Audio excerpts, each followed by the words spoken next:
It's a thoroughly good arrangement in this world that we don't remember what it was before. Why? Because variety is the spice of life.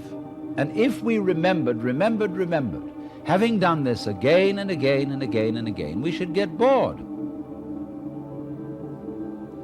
And just as a memory is a beautiful thing to have, to remember. Without memory, we can't be intelligent. But just as I have explained that in order to see the figure, you have to have the background, in order that a memory be valuable, you've also got to have a forgettery. That's why we sleep every night, to refresh ourselves. We go into the unconscious so that coming back to the conscious is again a great experience.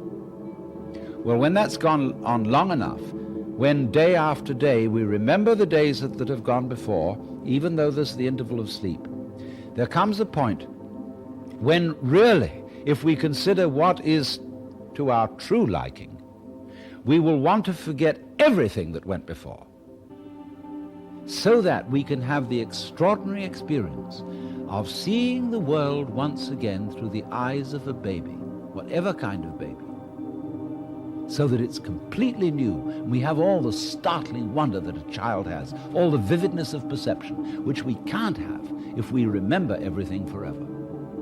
So do you see what happens? The universe is a system which not only forgets itself and then again remembers anew, so that there's always this constant change and constant variety in the span of time, but it also does it in the span of space by looking at itself through every different living organism to give, as it were, an all-round view. You know, that's a way of getting rid of prejudice, getting rid of a one-sided view.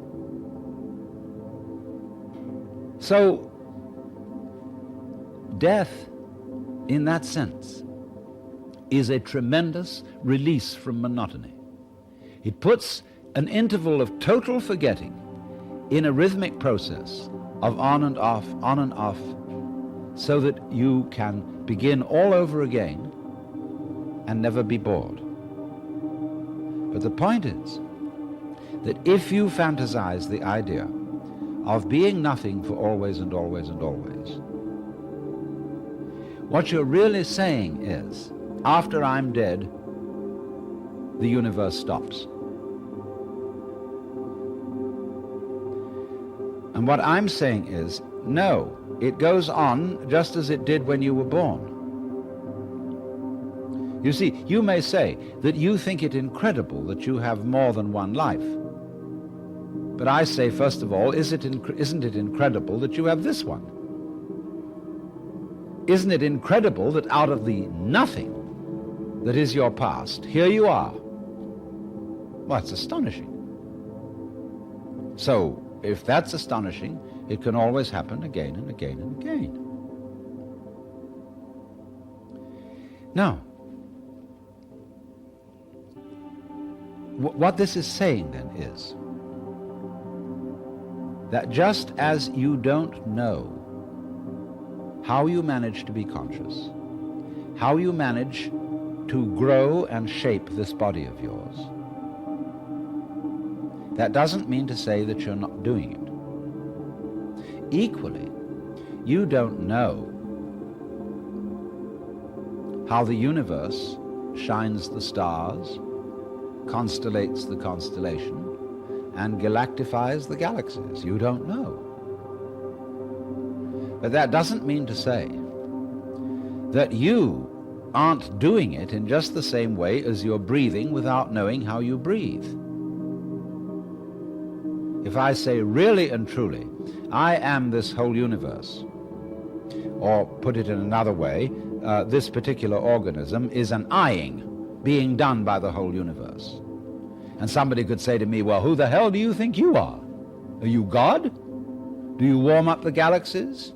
Canst thou bind the sweet influences of the Pleiades or loosen the bonds of Orion? And I reply to that, who the hell do you think you are? Can you tell me how you grow your brain? how you shape your eyeballs and how you manage to see? Well, if you can't tell me that, I can't tell you how I warm up the galaxy. Only I've located the center of myself at a deeper and a more universal level than we are in our culture accustomed to do. So then,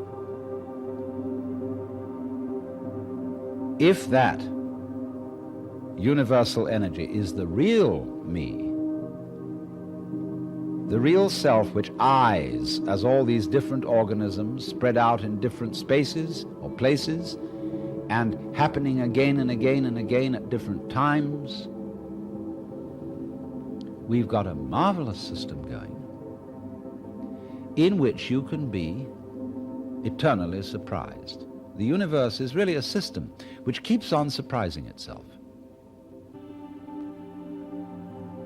The ambition that many of us have, especially in an age of technological competence, to have everything under our control, is a false ambition, because you've only got to think for one moment, what would it be like if you did really know and control everything? Supposing we had a super colossal technology which could go to our wildest dreams of technological competence, so that everything that is going to happen would be foreknown, predicted, and everything would be under our control. Why, you know, it'd be like making love to a plastic woman.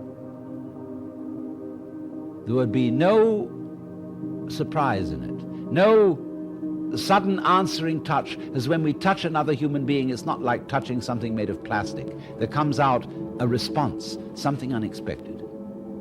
And that's what we really want. When we want to relate to the other. You see, you can't experience the feeling you call self unless it's in contrast with the feeling of other. It's like known and unknown, light and dark, positive and negative. Other is necessary in order for you to feel self.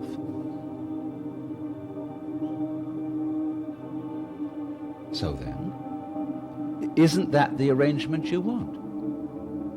And so in the same way, couldn't you say the arrangement you want is not to remember? Memory is always, remember, a form of control. I've got it in mind, I remember it, I know your number.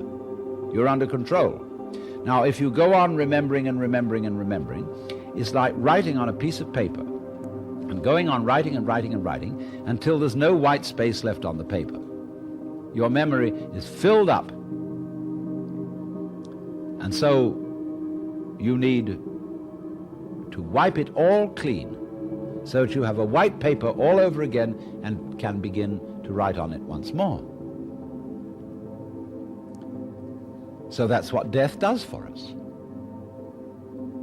It wipes the slate clean, and also, looking at it from the point of view of population and the human organism on the planet, it keeps cleaning us out. And the idea of a technology which would enable each one of us to be immortal would be something that would progressively crowd the planet with people with hopelessly crowded memories.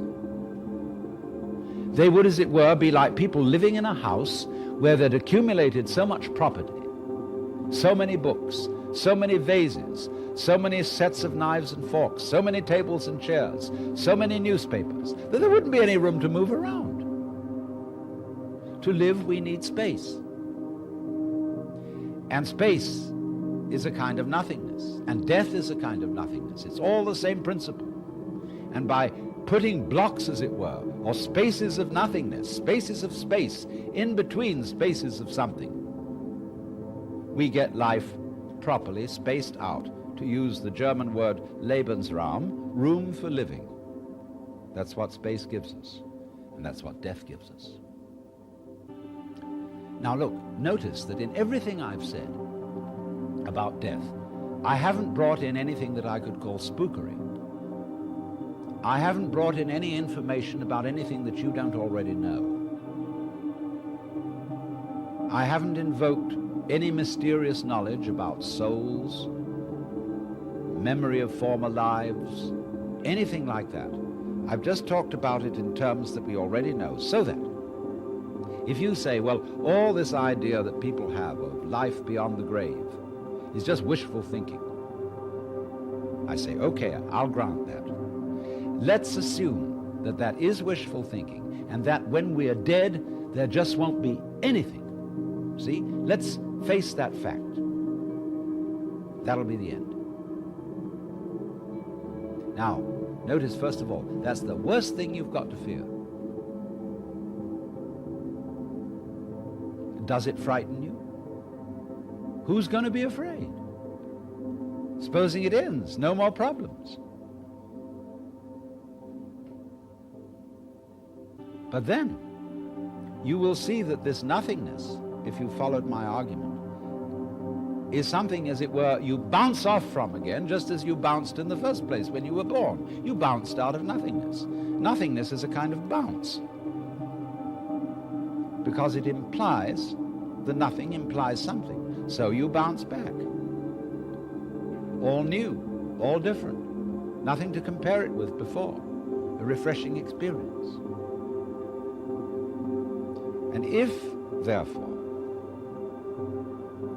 you get this sense, just like you've got the sense of nothing behind your eyes, get the sense of nothingness, very powerful, frisky nothingness, underlying your whole being.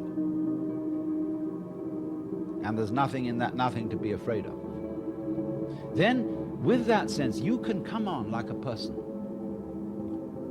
for whom the rest of life is gravy because you're already dead. You know you're going to die. We say there's one thing certain, which is death and taxes.